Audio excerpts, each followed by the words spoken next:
Сәлем достар, бүгінгі түс жору шығарылымында түсіңізде айна көрсеңіз қалай жорылады? Ең алдымен каналыма тіркеліп, қоңыраушаны басуды ұмытпаңыздар. Кімде-кім түсінде мөлдір суға қарап жүзін айнадағыдай көретін болса, үлкен сауапқа кенеледі. Кімде-кім судағы жүзінің шағылысуы әдемі екенін көрсе, жақындарына жақсылық жасайды. Түсінде жүзін ретке келтіру үшін немесе қабағын түйіп айнаға қараған адам ағаларының ескі ұнамсыз ісімен айналысады. Түсінде күміс айнаға қараған адам қиындықтарға тап болады. Сұлтан түсінде айнаға қараса, ол күшінен айырылып, оның орнына қарсыласы көрінеді.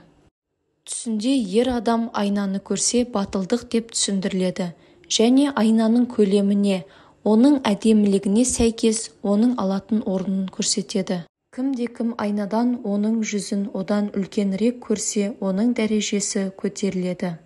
Айнадағы жүзі әдемі болса, ерлігі артады. Айнадан оның өзіне ұқсамайтын қара сақалды әдемі жүзді екенін көрген адам адамдарға кең пейілділік танытып, дүние істеріндегі күшін солардың пайдасына жұмсайды. Түсінде сақалы ақ болса, кедейленіп, күш-қуаты артып, иманы күшейеді деген сөз. Кімде-кім түсінде айнадан әйелдің ұятты жерін көрсе, ол қуанышқа кенеледі. Жылтыратылған айнаға қарасаңыз, уайымыңыздан арыласыз. Тот басқан айна қиындықтарды білдіреді. Айнаны жылтыратып жатқан түс көруші адам оны басып алатын уайымынан арылғысы келеді. Егер түс көруші айнадан тот көп болғандықтан оны жылтырата алмаса, ол олардан құтыла алмайды. Бойдақ адам айнаға қараса, неке қияды.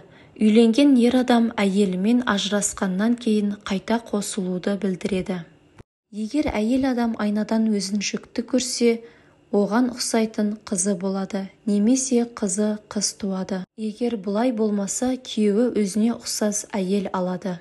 Егер жас жігіт ата-анасының бір-бірімен қалай жатқанын айнадан көргенін армандайтын болса, оның өзіне ұқсайтын ағасы болады. Егер қыз бала осылай армандаса, оның өзіне ұқсайтын сіңлісі болады. Сондай-ақ егер әйелі жүкті болған еркек бұл түсті көрсе, әйелі оған ұқсас ұл туып береді. Достар, осымен бүгінгі түс жору шығарылымы аяқталды. Видео ұнаса лайк басып, каналыма тіркелуді ұмытпаңыздар. Келесі кездескенше сау саламатта болыңыздар.